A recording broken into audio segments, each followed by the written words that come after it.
Jangan kita terkejut kerana usia tapak arkeologi Sungai Batu kini sudah mencapai 500 tahun sebelum Masihi.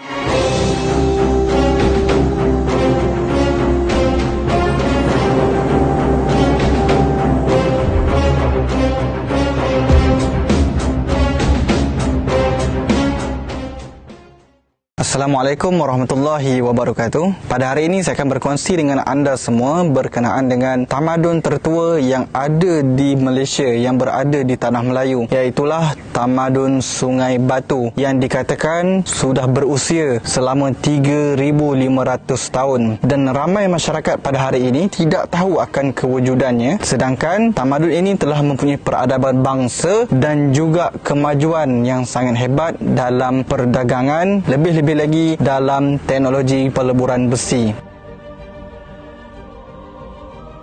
Tamadun Sungai Batu telah diisytiharkan oleh Profesor Oxford University Stephen Oppenheimer sebagai salah satu daripada beberapa tamadun purba yang telah mendahului beberapa abad daripada khazanah arkeologi terkemuka di rantau ini, mendahului kuil Borobudur di Indonesia dan Angkor Wat di Kemboja yang masing-masing pada abad ke-9 dan ke-12. Sungai Batu yang telah berlangsung seawal 535 sebelum Masihi hingga kurun ke-15 ialah bukti bahawa bangsa Melayu ialah bangsa yang bertamadun yang telah wujud 600 tahun sebelum Masihi dan sezaman dengan tamadun Rom dan Yunani. Fakta lain mengenai tapak Sungai Batu ialah tapak Sungai Batu 400 tahun lebih tua dari tembok besar Cina yang dibina oleh dinasti Qin, 600 tahun lebih tua dari pembinaan Colosseum di Rom dan 1773 tahun lebih tua dari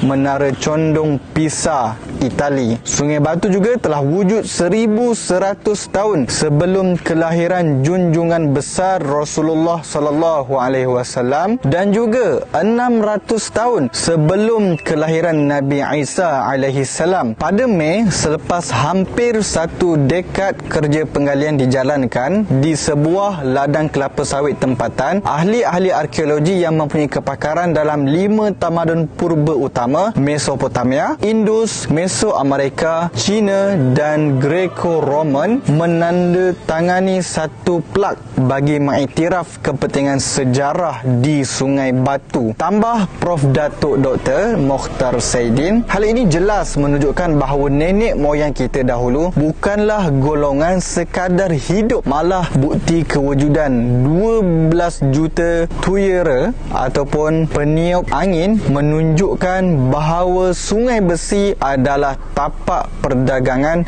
dan peleburan besi terulung pada zamannya. Hal ini ditambah dengan kajian yang dilakukan oleh Mokhtar bahawa ahli arkeologi Malaysia, semua monumen dibina menggunakan tanah liat dan berbumbung, memberikan gambaran berbeza peranan Lembah Bujang selain sebagai pusat perdagangan, perusahaan manik dan memungut hasil hutan. Tapak arkeologi Sungai Batu turut dicatatkan oleh Al-Kindi dan Al-Biruni sebagai pengeluar besi terbaik dunia dan menceritakan tentang kualiti besi yang dihasilkan oleh Kalah, yakni Kedah Tua, iaitu antara besi terbaik dunia yang pada ketika itu telah dihasilkan oleh Yaman dan juga Hindi. Besi yang diperbuat dari Sungai Besi dikenali sebagai besi hitam dan dikatakan sangat bermutu tinggi yang diperdagangkan sehingga ke India. Keunggulan tamadun di Sungai Batu juga menunjukkan betapa majunya sistem pentadbiran pada ketika itu. Penemuan 17 tapak peleburan selain jumlah tuya sebanyak 12 juta yang dijumpai di tapak arkeologi, seni bina bangunan dengan tanah liat, jeti pelabuhan, bengkel peleburan besi dan adanya perdagangan yang berlaku di sini telah menunjukkan betapa tersusunnya sistem masyarakat Sungai Batu sehingga terbukti jelas pada ketika itu mereka telah mempunyai sistem geologi tersendiri. Hal ini menjadi lebih menarik apabila pelabuhan di Sungai Batu menjadikan Gunung Jerai sebagai panduan buat pedagang yang datang berdagang di Sungai Batu. Hal ini juga menepis dakwaan yang menyatakan bahawa peradaban Melayu hanya bermula ketika zaman Kesultanan Melayu Melaka kira-kira 400 ke 500 tahun dahulu. Walhal pembuktian jelas menunjukkan pihak orientalis adalah salah kerana tamadun Melayu sememangnya telah bermula seawal kira-kira 2000 tahun dahulu dan berlakunya pengeksportan produk besi bermutu tinggi kepada tamadun lain pada masa itu. Selain peleburan besi, penggalian juga menemukan sisa-sisa 12 jeti dan 5 buah kapal purba yang masih lagi berada di bawah tanah, selain bangunan pentadbiran yang menunjukkan bahawa tapak itu pernah menjadi pelabuhan yang berkembang maju dan berada pada kedudukan paras air laut. Di dalam istana Topkapi di Turki terdapat sebilah pedang milik Rasulullah SAW. Ianya adalah antara pedang yang terbaik kualitinya pada masa itu. Ianya pedang istimewa yang dapat dibezakan dari pedang-pedang lain dan pembuatannya berasaskan teknologi pamor keris, yakni teknologi campuran aloi besi yang juga dikenali sebagai wood steel oleh barat. Pedang ini memiliki lapisan-lapisan besi yang kompleks pada bilahnya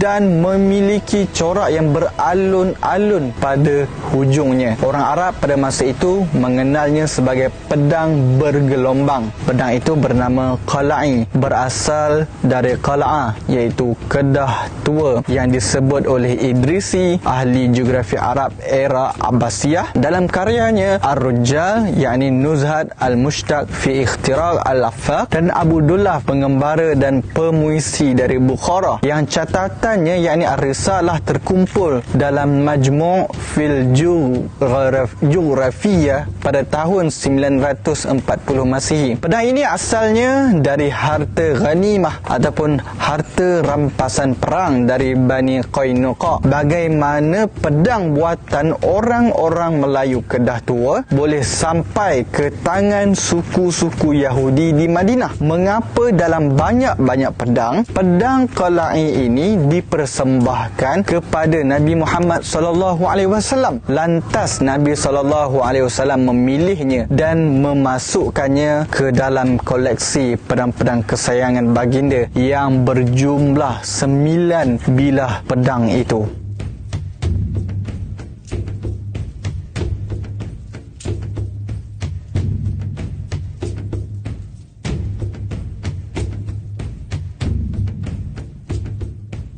Cuba kaji asal-usul mereka itu dan anda akan terkejut kerana perdagangan orang Melayu melepasi 300 tahun sebelum Masihi. Jangan kita terkejut kerana usia tapak arkeologi Sungai Batu kini sudah mencapai 500 tahun sebelum Masihi. Makluman awal, kenyataan bahawa Perdana Nabi yang bernama Al-Qala'i didakwa dari Kedah Tua bukanlah dakwaan oleh orang Melayu semata-mata. Dakwaan ini juga telah dibuat oleh beberapa orang penulis Arab. Antaranya adalah penulis kitab yang masyhur tentang pedang Nabi, iaitu Muhammad Hasan At-Tuhami. Muhammad Hasan At-Tuhami menulis dalam bukunya bahawa pedang Nabi yang bernama Al-Qala'i dinisbah dari sebuah tempat yang terletak antara timur Al-Hind, India, dan tempat yang banyak lombong timah itu menghasilkan pedang Al-Qala'i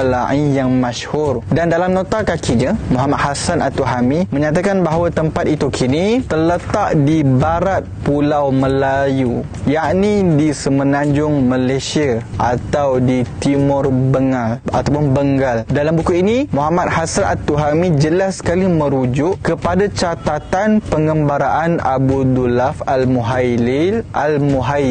Jika kita merujuk pula catatan pengembaraan Abu Dulaf Al-Muhaihil yang bertajuk Ar-Risalatul Ula sekitar 952 Masihi. Beliau jelas sekali menamakan tempat di mana pedang Al-Qala'i yang masyhur itu dihasilkan di Kalah, yakni Kedah Tua. Namun pentahqiq kitab ini iaitu Dr. Said Murazzin menunjukkan Kalah sebagai metropolis Kuala Lumpur pada hari ini. Dr. Said Murazzin meletakkan Kalah sebagai metropolis Kuala Lumpur ibaratnya pada hari ini. Sedangkan ahli-ahli akademik seperti Paul Whitley jelas sekali menamakan Kalah sebagai Kedah Tua. Dan di samping itu terdapat beberapa orang penulis Arab yang lain yang menyatakan bahawa pedang Nabi bernama Al-Qala'i itu dinisbah dari sebuah tempat di Syam. Dan ada juga yang mendakwa ianya nisbah kepada tempat menempa besi di Yaman. Namun penemuan arkeologi tapak peleburan besi di Sungai Batu telah membuktikan kebenaran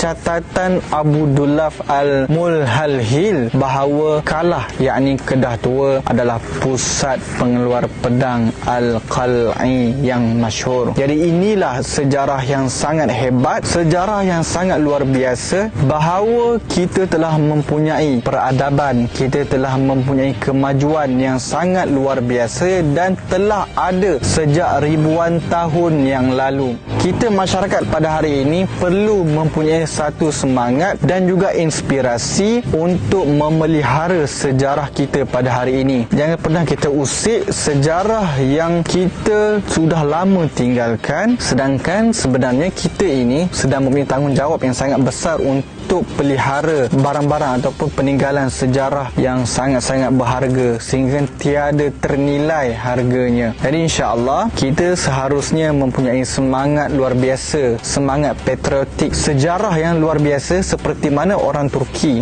seperti mana orang Thailand, seperti mana orang Indonesia yang memelihara sejarahnya seperti menjaga dirinya sendiri. InsyaAllah. Assalamualaikum warahmatullahi wabarakatuh.